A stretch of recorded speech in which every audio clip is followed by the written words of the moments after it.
Assalamualaikum warahmatullahi wabarakatuh. Kembali lagi saya bersama Muhammad Diki Wahyu, nomor Stanbook A421 2040, kelas E PJKR. Baiklah, di sini saya akan menjelaskan yaitu sumber daya alam dan lingkungannya. A. Pengertian sumber daya alam. Sebelum membahas tentang sumber daya alam SDA, sebaiknya kita mengetahui definisi dari SDA terlebih dahulu. Menurut Slamet Riyadi Darmojo 1991 sampai 1992 mendefinisikan sumber daya alam sebagai segala isi yang terkandung dalam biosfer sebagai sumber energi yang potensial, baik yang tersembunyi di dalam litosfer tanah, hidrosfer air maupun atmosfer udara, yang dapat dimanfaatkan untuk pemenuhan kebutuhan manusia secara langsung maupun tidak langsung. Jadi sumber daya alam adalah segala sesuatu yang dikelilingi manusia yang bukan dibuat manusia dan yang terdapat di permukaan bumi, baik itu berada dalam tanah, laut ataupun air, dan di udara, yang dapat dimanfaatkan untuk pemenuhan kebutuhan manusia maupun organisme lain secara langsung maupun tidak langsung. B. Klasifikasi sumber daya alam dan lingkungan hidup. SDA dapat digolongkan menjadi beberapa macam. Berikut ini akan disajikan beberapa penggunaan SDA berdasarkan pada sifat, potensi, dan jenisnya. 1. Berdasarkan sifat. Menurut sifatnya sumber daya alam yang dapat dibagi 3, yaitu sebagai berikut. A. Sumber daya alam yang dapat diperbarui, renewable, misalnya hewan, tumbuhan, mikroba, air, dan tanah. B. Sumber daya alam yang tidak dapat diperbarui, non-renewable, misalnya minyak bumi, gas bumi, batu bara, dan bahan tambang lainnya.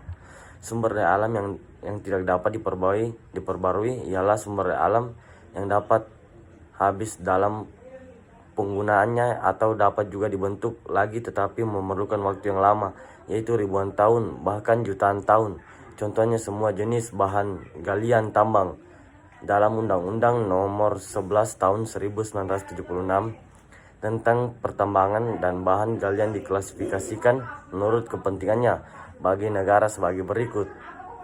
1. Golongan A, yaitu golongan bahan galian strategis. Contoh, semua jenis batu bara, minyak bumi, bahan radioaktif, tembaga, aluminium, timah putih, mangan, besi, nikel, dan sebagainya. 2. Golongan B, yaitu golongan bahan galian vital. Contoh, emas, perak, magnesium, seng, wolfram, batu permata, mika, asbes, dan sebagainya. C. Golongan 3. Golongan C, yaitu bahan galian yang tidak termasuk ke dalam golongan A atau B. Contoh, bahan galian yang termasuk bahan industri. C. Sumber daya alam yang tidak habis, misalnya udara, matahari, energi pasang surut, energi laut dan air dalam siklus hidrologi. 2. Berdasarkan potensi. Menurut potensi penggunaannya, sumber daya alam dibagi beberapa macam, antara lain sebagai berikut. A. Sumber daya alam materi merupakan sumber daya alam yang dimanfaatkan dalam bentuk fisiknya, misalnya batu, besi, emas, kayu, serat kapas, kaca, dan rosella. B. Sumber daya alam energi merupakan sumber daya alam yang dimanfaatkan sebagai sumber energi, misalnya batu bara, minyak bumi, gas bumi, air terjun, sinar matahari, energi pasang surut air laut, dan kincir angin. C. Sumber daya alam ruang merupakan sumber daya alam yang berupa ruang atau tempat hidup, misalnya area tanah, daratan, dan angkasa. 3. Berdasarkan jenis. Menurut jenisnya, sumber daya alam dibagi 2 sebagai berikut. 1.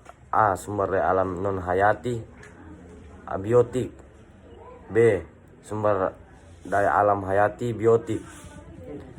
Sumber daya alam dapat dibedakan berdasarkan sumbernya, persebarannya, tujuannya, cara pengolahan dan pemanfaatannya, sifat, potensi, jenisnya, pembentukannya, nilai ekonomis atau nilai kegunaannya, bentuknya, yaitu sebagai berikut.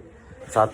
Berdasarkan sumbernya, sumber daya alam dibedakan menjadi dua jenis, yaitu A. Sumber daya alam biotik organik, yaitu sumber daya alam yang berasal dari makhluk hidup, misalnya kayu, ikan, batu bara, minyak bumi, dan mamer. B. Sumber daya alam abiotik anorganik, yaitu sumber daya alam yang berasal bukan dari makhluk hidup, misalnya timah, besi, dan kuarsa. 2. Berdasarkan persebarannya, sumber daya alam dibedakan menjadi dua jenis. A. Sumber daya alam yang terdapat di mana-mana, misalnya sinar matahari, air, udara, areal pertanian, dan hutan. B. Sumber daya alam yang hanya ditemukan di daerah tertentu saja, misalnya tambang uranium, tambang batu bara, dan tambang emas. 3. Berdasarkan tujuannya, sumber daya alam dibedakan atas tiga jenis, yaitu A. Sumber daya alam bahan industri adalah sumber daya alam yang umumnya digunakan sebagai bahan dasar atau bahan baku industri, misalnya tanah liat, belerang, dan lain-lain. B. Sumber daya alam bahan pangan adalah sumber daya alam yang digunakan sebagai bahan pangan baik langsung maupun melalui pengolahan terlebih dahulu, misalnya padi, jagung, dan kedelai. C. Sumber daya alam bahan sandang adalah sumber daya alam bahan sandang dalam sumber daya alam yang dapat digunakan sebagai bahan baku pembuatan sandang, misalnya sutra dan kapas. 4. Berdasarkan cara pengolahan dan pemanfaatannya, sumber daya alam dibedakan menjadi sumber daya alam yang dapat diperbarui renewable dan renewable resources, dan sumber daya alam yang tidak dapat diperbarui unrenewable resource. C. Konsep-konsep pengelolaan sumber daya alam. Sumber daya alam memiliki peranan dalam pemenuhan kebutuhan manusia. Untuk memudahkan pengkajiannya, pemanfaatannya dibagi berdasarkan sifatnya, yaitu SD hayati dan non hayati. 1. Sumber daya alam hayati. A. Tumbuhan merupakan sumber daya alam yang sangat beragam dan melimpah. Organisme ini memiliki kemampuan untuk menghasilkan oksigen dan pati melalui proses fotosintesis. Oleh karena itu, tumbuhan merupakan produsen atau penyusun dasar rantai makanan. Pemanfaatan tumbuhan oleh manusia diantaranya yaitu 1. Bahan makanan, yaitu padi, jagung, gandum, dan tebu. 2. Bahan bangunan, kayu jati, kayu mahoni. 3. Bahan bakar, biosolar, yaitu kelapa sawit. Obat, jahe, daun binahong, kina, mahkota dewa. 5. Pupuk kompos. B. Pertanian dan perkebunan. Indonesia dikenal sebagai negara agraris karena sebagian besar penduduk Indonesia mempunyai pencaharian di bidang pertanian atau bercocok tanam.